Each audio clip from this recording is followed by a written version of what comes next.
Thank you for joining us for the 10th anniversary edition of Expo Chicago, the International Exposition of Contemporary and Modern Art. On behalf of Northern Trust, we're delighted to welcome you for the first panel of Exchange by Northern Trust, an interactive conversation around the art of collecting, a series of 5 panels on the contemporary art market, institutional and philanthropic engagement, the potential of new technologies, the ethics of collecting, and supporting artists internationally.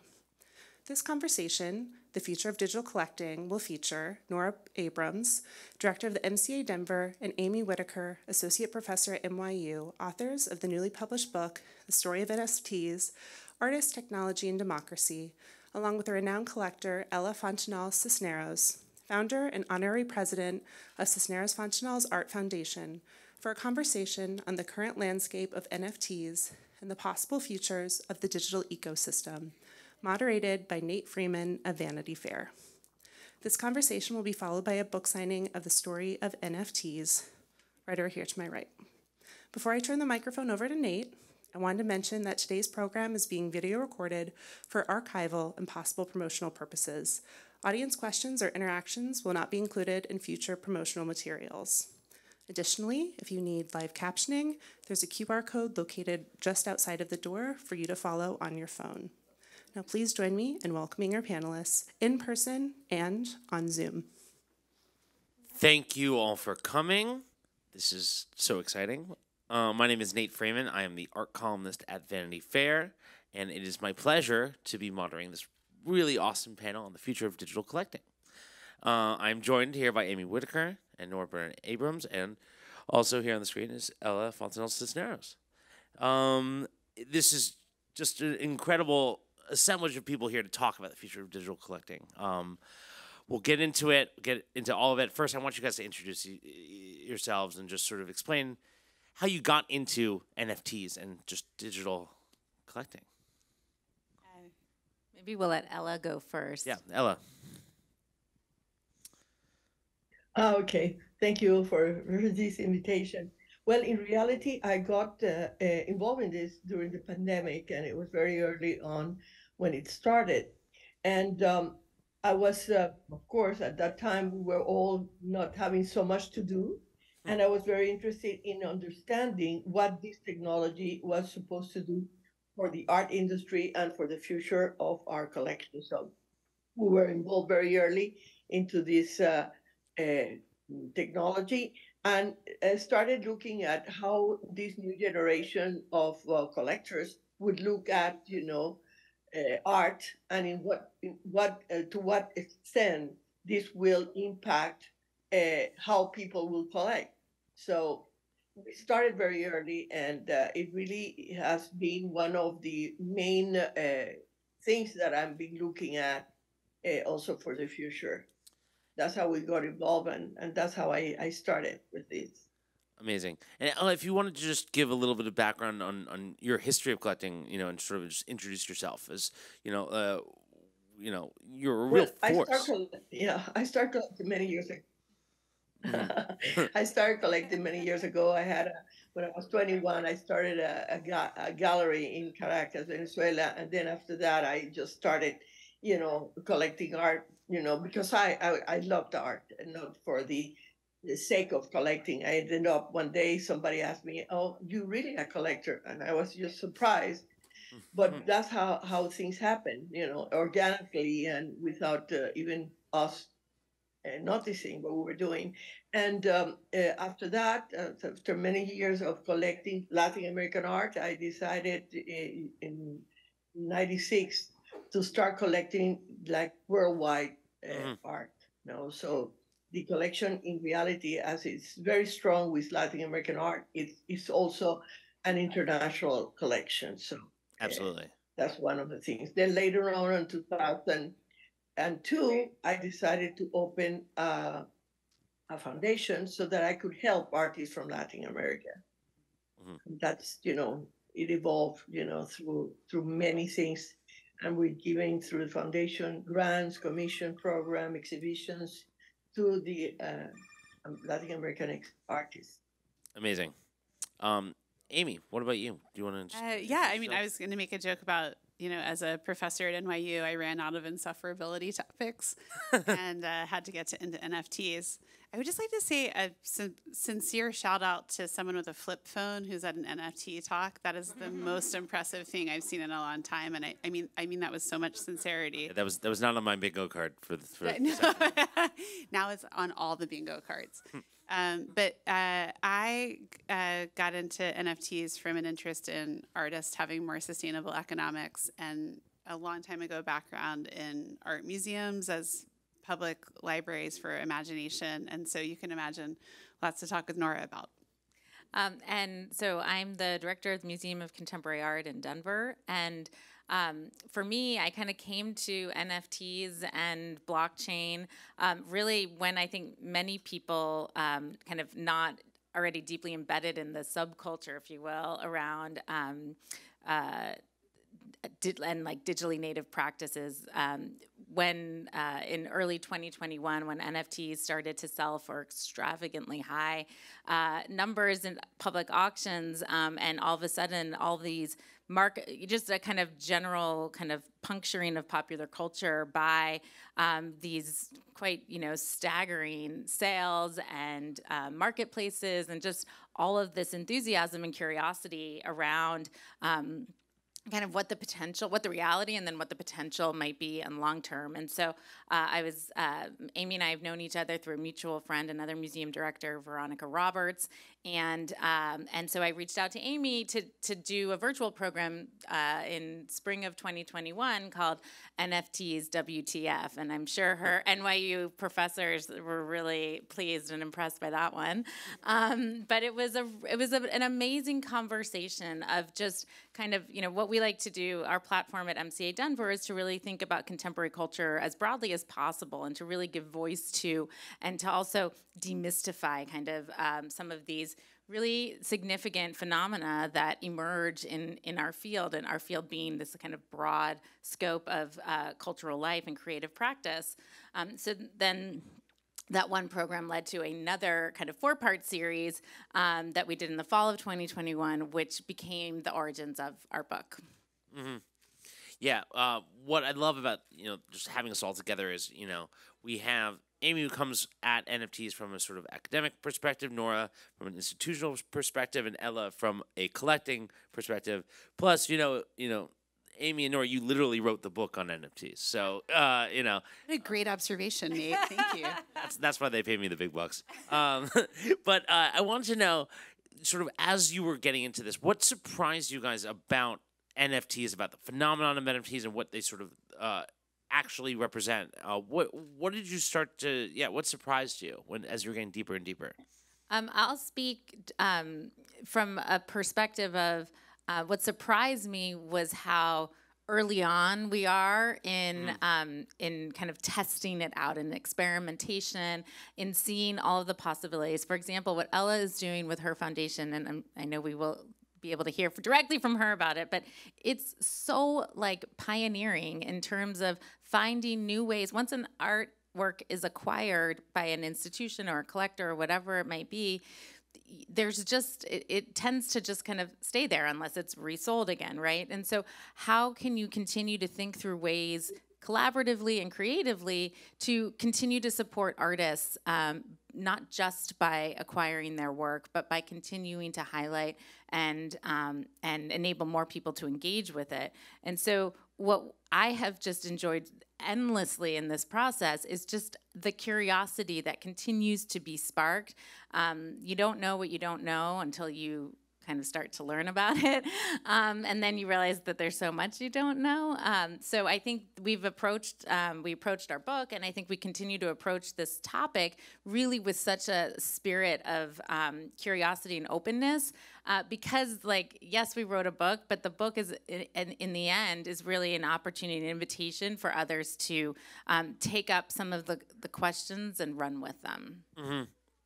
And if I could build, of course, yeah. Ella, to let you kind of have the last word on that. What I find surprising is I work in the arts, and I have for a long time, but my introduction to blockchain was from a little bit outside the arts. So looking at the general structure and application, everything from pharmaceutical supply chains to baby formula to you name it. And what was really surprising, and this is roughly 2014 onward, what was really surprising was that once initial coin offerings happened, which were not exactly a precursor to NFTs, but one of these other things that has value, but you don't know why, and that grows rampantly outside the arts. Once those things happened, what surprised me was this feeling of uncanny familiarity, that what we were watching happen in the larger world actually had precursors in the arts, and no one expects a lot from the arts outside of the arts because it can be insular by reputation, even when that's not true. And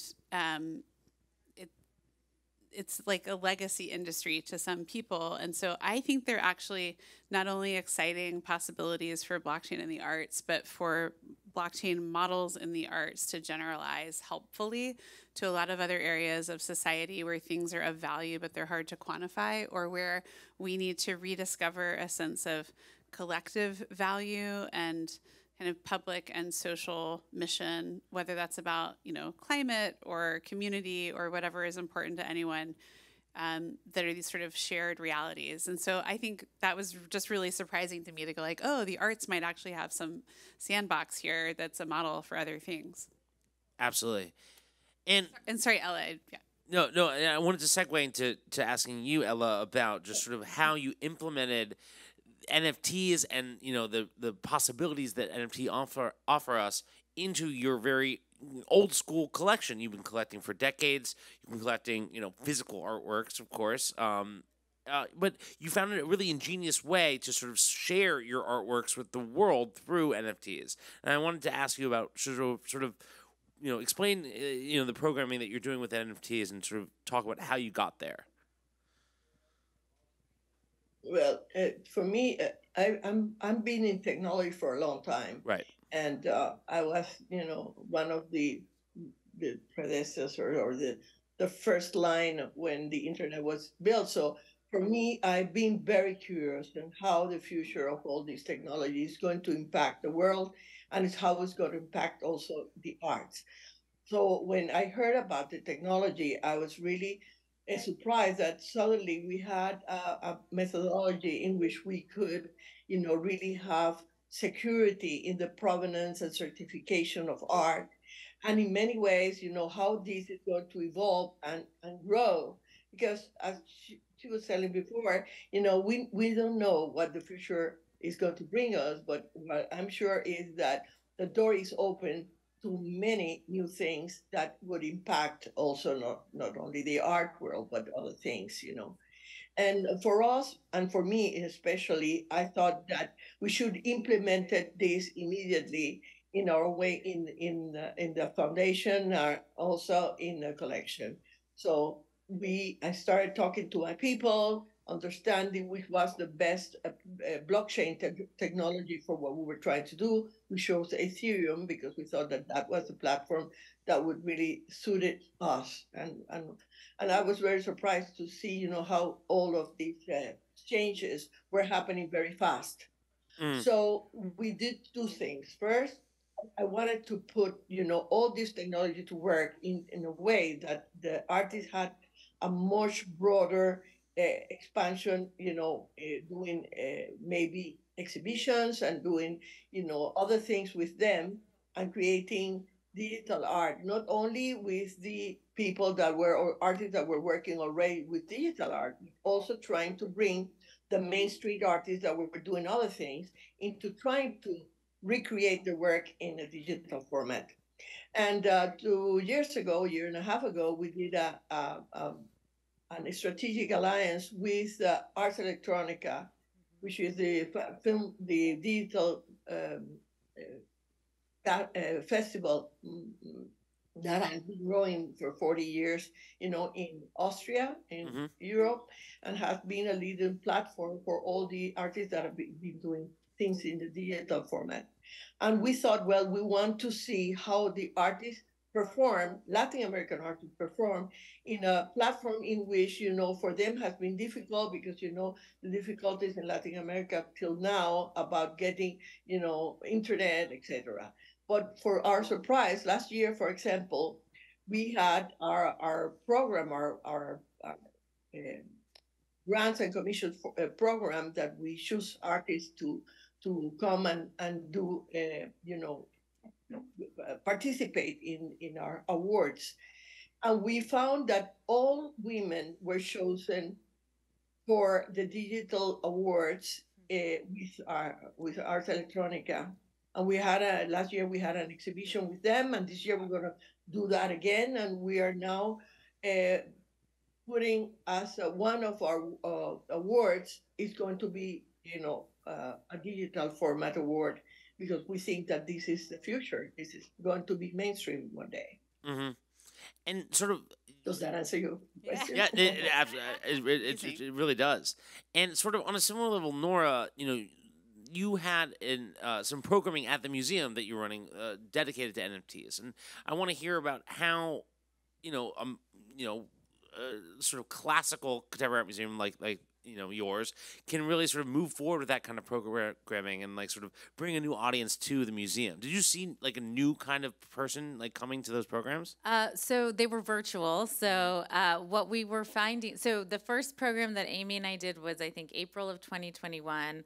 And I think, several hundred people were a part of it, which was amazing. And what was super exciting, just based on the chat, so it's like all anecdotal, but there were so many artists who were a part of it. And I think that felt so meaningful, because it wasn't about collecting per se, but it was about how other creatives could kind of take hold of the technology and advance it in certain ways.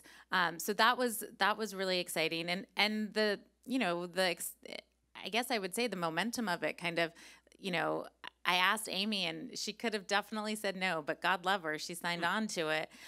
We did a 4-part series building on kind of, I don't want to say the success of the first one, but I'll just say it, the success of the first one. That's it. And we were able to bring in Sotheby's as a partner to support it.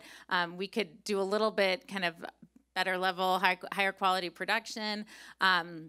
With that funding. And so we also, and to Amy's credit, because it was so many of the people we brought in were her relationships, we brought in so many additional voices. And we all know that like the small silver lining of the pandemic was that we were able to connect with people across the globe that we otherwise, doing a program like that at MCA Denver in person would have been kind of prohibitively expensive. But being able to do it virtually enabled us to bring together so many other voices, and that just felt very much in keeping with the spirit of the museum, and also that we were learning, kind of as we were going. Mm-hmm. And to hear that so many artists were coming, or signing up and tuning in to this programming is so exciting, because like that's kind of, you want the vanguard there. You want the artists, the creators, the creatives to be a part of the programming. And what struck me about the Story of NFTs, your book, is that you make this really compelling argument that, NFTs are akin to, some kinds of conceptual art that were emerging in the 70s or, different eras that, we're still like, we're figuring this out in real time. Like, Yes. And so I want you to elaborate a little bit on that. Sure. And I would say the first conversation that Amy and I had early on in this journey was really, recognizing this parallel between the language that was used to describe the way artists like Sol LeWitt or Fred Sandbach and other conceptual artists, particularly the American artists of the late 60s and early 70s, the way that their work was validated and recognized and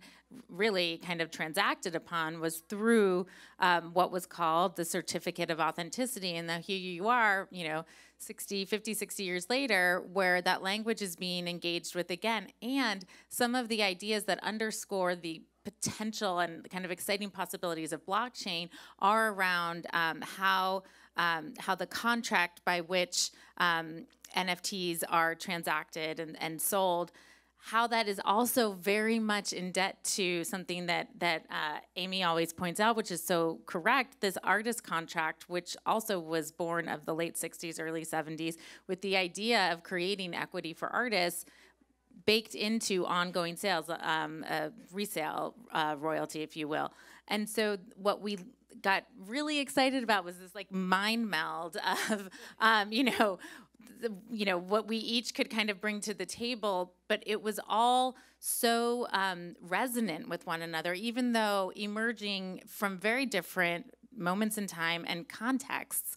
And also that, Amy's has this really important argument about how those who really built the kind of proto-blockchain technology, that their experiment, frankly, was an artistic one as well. And so kind of thinking about the technology as a creative endeavor, and then thinking about the art as having this technical kind of infrastructure as well, and kind of marrying all of that together. Wow, yeah, that's amazing. Amy, do you want to elaborate on that a little bit? Nora just said that so perfectly. Yeah. But just to, and Ella, if I can just say before I forget, I didn't realize, in addition to your other extraordinary and pioneering work, that you were involved in Ars Electronica. That is so cool. And I have so many questions. I got to speak there last year, and it was really, that's really so interesting. Virtually, to Nora's point. But I would just kind of, as Nora says, put a punctuation mark under everything being an art project, and the pleasure of getting to kind of move through these ideas in conversation with Nora, where MCA Denver has such a public imprint in building, like, in so many inventive and meaningful ways, people's relationship to art and to themselves, and all the things art does. And then Nora always says artists are the seers who kind of pull us forward. And then to be engaging in all that and the messiness of blockchain, and this is like a writer-editor problem, but like having a curator who's a partner, Nora is always like laser focused on the most important question. And so that's not a love fest for love fest's sake. Like it's a genuine getting the band back together fan club, and like so wonderful to be in conversation, Ella, with you and with Nate as well. Yeah, I mean, just making these connections, between like Ars Electronica and everything. That's why we do this. That's why we're here. Ella, I wanted to ask you, like, in reading NFTs as a kind of conceptual art, and everything that the three of you are doing as pioneering, really, I think about the collectors in the 70s who bought those artworks and supported those artists before anyone did. And Ella, I wanted to ask you, how are you setting an example for other collectors and other, charitable figures in the art world to use NFTs, to collect NFTs, but also just use the technology in their philanthropy? I mean, how are you setting an example? What can other collectors do? Well, I think there has been a lot of confusion, when the NFTs came out and we saw all these, things happening, like people selling, an NFT for 69 million and things like that. I think that the general public and the collectors saw this as, well, what's this? They have not really understood that an NFT is not artwork. It's the technology that helps the art being commercialized, having all the interesting things that we know, historical things that we know about the piece, and also the certification of the piece and the commercialization in general. But I think as it goes, as time goes by, people are starting to understand what is an NFT and what is it doing for art. I mean, we know that we have a more broader public to show our art through the NFTs, and there's more democratization, let's say, about the art, in a way, because I think it's very difficult to bring the art that we used to see, and the art that we collect into this new world. Many people don't understand, because of course you want to see and touch the art and be close to it. And this is a digital format that is a little bit, away or separate from us and what we're used to. But I think this is going to become a mainstream, and eventually the collectors are going to see the use of it. And I've been always, on the forefront of all of this, and I understand that it takes many years for other collectors maybe to use the technology or to be brought into this. But that's going to happen, eventually. With time, that will be, part of what we use for certification, for many other things. Absolutely. So I hope that, if this is an example, it would take in, for the benefit of everybody and to be useful in a meaningful way soon. Better soon than later. Yeah, I mean, it probably will take a few years for more people to get on board, for it to be mainstreamed in a way that it's just absolutely, just the lay of the land. But you mentioned the democratization of Right. art through NFTs. I wanted to ask, sort of just like to explain, sort of in layman's terms, like, how can this technology help artists? How can it help them get paid for their work? How can it help them spread their work? How does it benefit artists to be using this technology? I think that, if an artist gets to know the technology and all these platforms that are being used in order to, commercialize the art, eventually will have access, or they're already having access to that. The only thing is how to learn, because I've spoken to many artists and they still don't understand very well what this technology might do for them. So it's the same thing as collector. It just takes some time for them to understand the technology and how to use it in their own art. And there are many, many people, I mean, thousands of people, new people collecting in the digital art format in all these platforms. People and young people, new generations of collectors that they were not involved in the art world or the world of collecting, and they're now, because things are getting more accessible. And the pricing there is much better for them to start a collection than it is, going into a gallery and buying some piece of art that is a lot of money. So I think the technology will help a lot for all the artists to get to a broader audience, and for that audience to really get involved with the art in a personal way, and also in a very practical and less expensive way. Yeah, absolutely.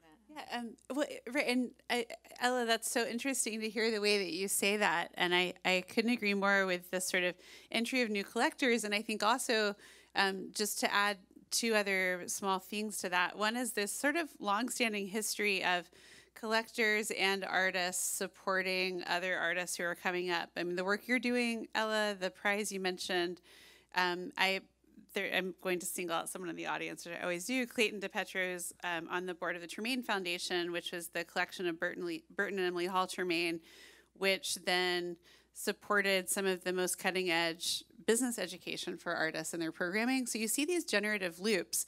At the same time, there's a long history of artist activism, which Nora alluded to before, with the Art Workers Coalition and the formation of the Artist Contract, which was published in, I think, 1971, to give artists a resale royalty.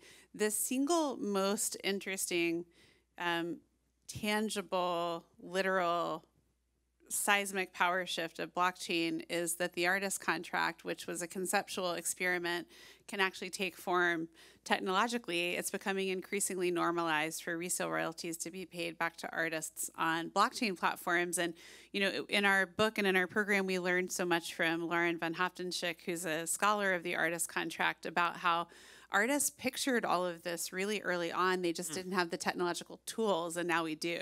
Wow. They also didn't have they weren't taken seriously, right? They weren't viewed as a voice to reckon with, without whom the transaction couldn't happen, because of the way that and it's weird that I'm telling you, not that I'm telling you, but saying this in front of you because you're the professor of art and economics. But the point is that artists have, in the ecosystem that is the kind of the contemporary art world, on the one hand, artists have tremendous agency and power because they produce the thing that everyone then wants to engage with in a variety of ways. But on the other hand, they also are completely powerless because, as we talk about in our book, the history of art production is, patronage and kind of commission-based.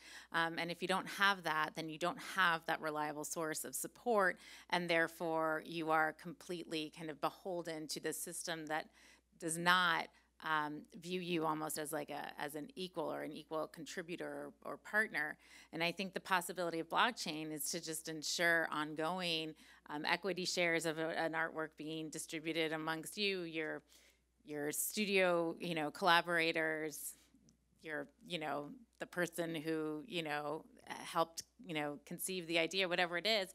But I don't, to Amy's point, the technology hasn't existed to just ensure that is kind of locked in place, and now it is. I know you have a lot of other questions, but could I just put? Of course, I can put just to give a few numbers if it's helpful. So in an academic study I worked on of artists like Robert Rauschenberg and Jasper Johns, if they had retained 10% ownership of their work when it first sold, they would have outperformed the U.S. stock market as represented by the S&P 500 by up to 1,000 times, which is a 20 to 40% return every year. Wow. For decades. That's, the ceiling and not the floor, but that is very, very meaningful. At the same time, I have two more numbers. Hans Hacke, who Lauren Van Hoptenschick studies and who's one of the artists who most publicly used the artist contract.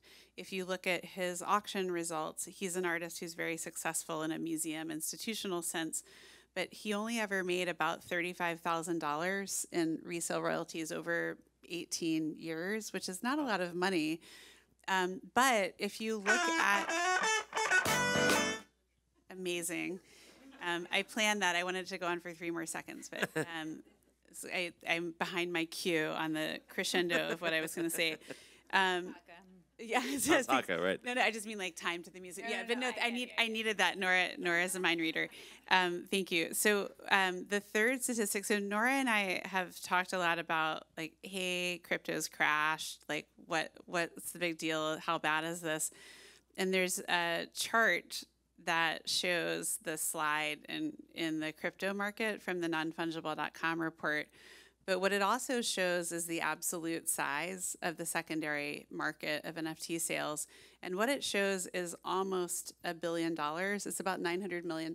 So wow. If you start talking about 10% of that number going to artists, you're approaching the majority of the National Endowment for the Arts annual budget. So I think that's why we got so excited talking about these seismic shifts. And I mean, Ella, you may have more perspective on that too, but that's the kind of like when you start thinking mathematically about the edges of an imagination problem, like it's actually pretty interesting. It's messy, but it's pretty interesting.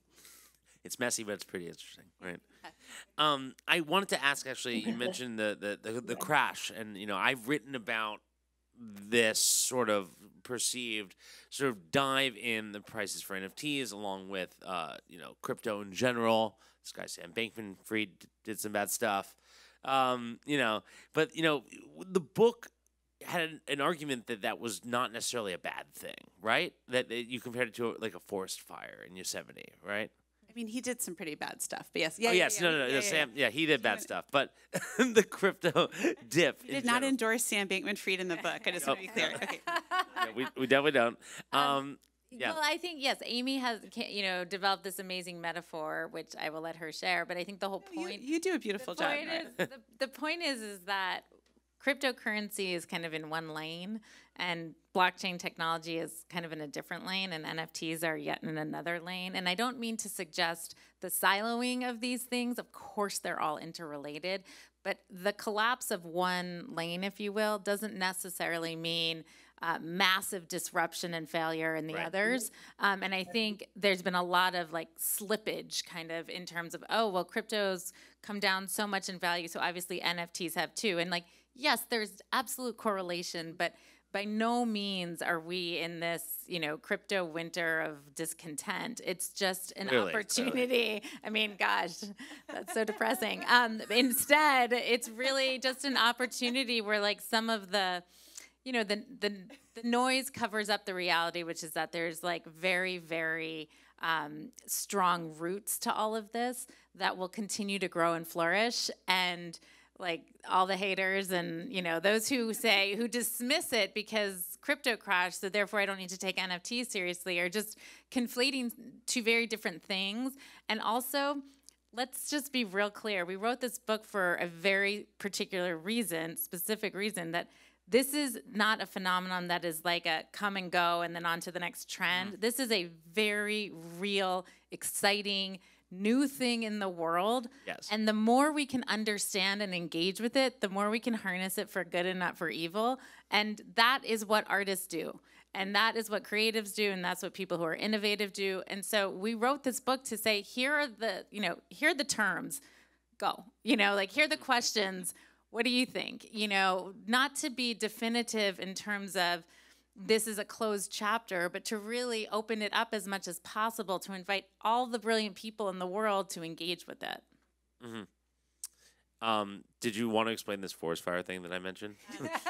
I love hearing Nora put language to things in ways that are new to me. I so appreciate what you just said. Yeah, it's kind of like what Nora already just said, but basically that people are like, it's a crypto winter, and you're like, okay, like, sure, there's a 97% drop in the volume of NFT trading. I mean, like, where'd the other 3 percentage points go? But yes, that's a lot. But the idea is that it's not a crypto winter. It's more akin to a naturally occurring forest fire. Right. So big trees are fine.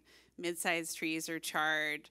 Really interesting verdant forest floor regrowth. By analogy, stalwarts okay, speculation burned off. Right.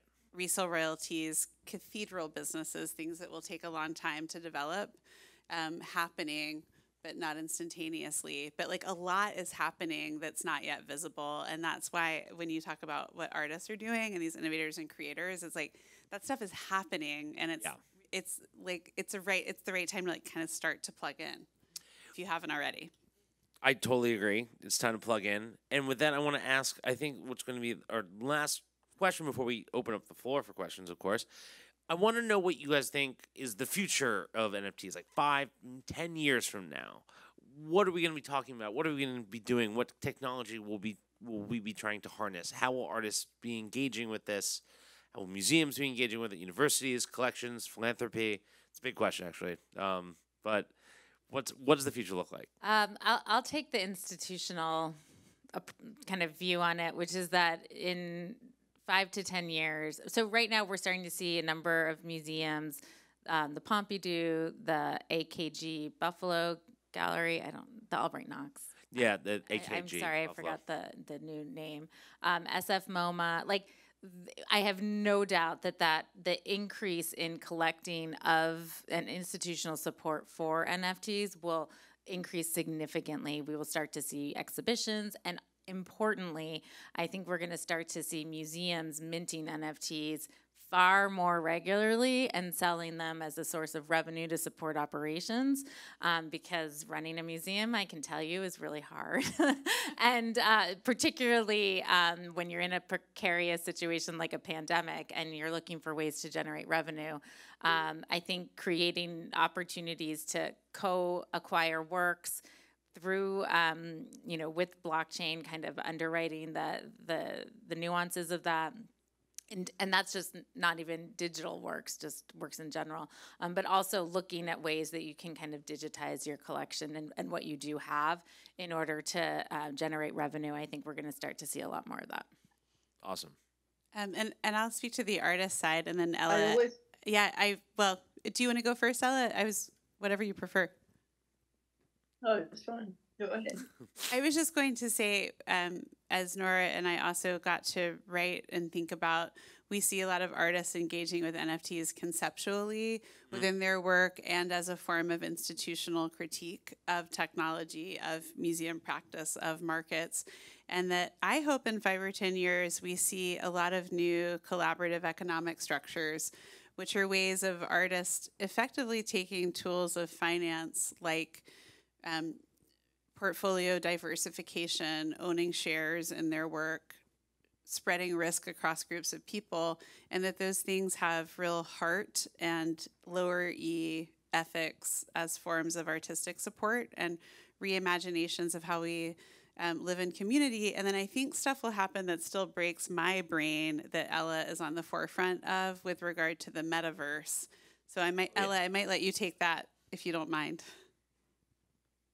Well, Or whatever you want I to don't know. take. I Sorry. think that for the future, it's okay. It's okay. But for the future, I think that probably we'll have the biggest huge database of information about Right. all museums and collectors, etc., which will then facilitate a lot of how you will then do exhibitions, for example. Probably there will be more exhibitions online than actually people going to places or not, who knows. But also, I think that the rights of artists into this might change the way that artists price. Probably pricing art, like today we price art into, what is today, what is the value of that art today. And then suddenly in 2 years or maybe in a year, that art is worth double or triple. Maybe this will have some impact in the artist, and looking at what is the value of the art and what as an artist is supposed to participate in that net worth of art in the future. Uh, I think this technology might change a lot of things, not only the way that we see art and we collect and we, see art in general, but also it will help disseminate in a way that in a worldwide way, into which people might have more access to more things without being afraid of touching that area. Today, we see that a lot of, the masses of people that pass through museums are much more afraid of going into it, into in a world that they don't know, that they find sometimes even elitist. So all of that, I think, is going to be changing. Not only the way that we see art, but the way that we act with art, and the way that we see the world changing in different ways, into which we become more digital, less personal, drive. Because today we can see what's happening in other parts of the world, but actually we don't have access to that. Right. When I see the NFTs, before in another world that we knew, you work into the museums and you find a postcard and you wrote the postcard and you send it through the mail to somebody that you know. With this technology and the museums, what they do with the NFT is making a postcard of that art in a digital format. Maybe we will send postcards to the people that we know and that we love, and that will be very, very cheap to do. So that's part of the democratization also that I was talking about before. All right. Well, I want to thank Amy, Nora, Ella so much. This was an amazing, amazing talk. I just really appreciate you guys taking the time to join us on stage here. The Story of NFTs is right here. Amy and Nora will be signing books. Stick around. It's going to be awesome. You want one of these. Look, it's a beautiful book. It's amazing. Just Amazing. and Ella, like, such an honor to be on a panel with you and with Nora and Nate. And Nate, thank you so much for all your questions. My pleasure. Thank you so much, Ella. Such a pleasure to share the stage. And Nate, thank you for the wonderful questions and guiding us through this. Of course. We'll be right here signing books. Thank you all. Thank you guys. Thank you, Nat. Thank you. Thank you, all of you.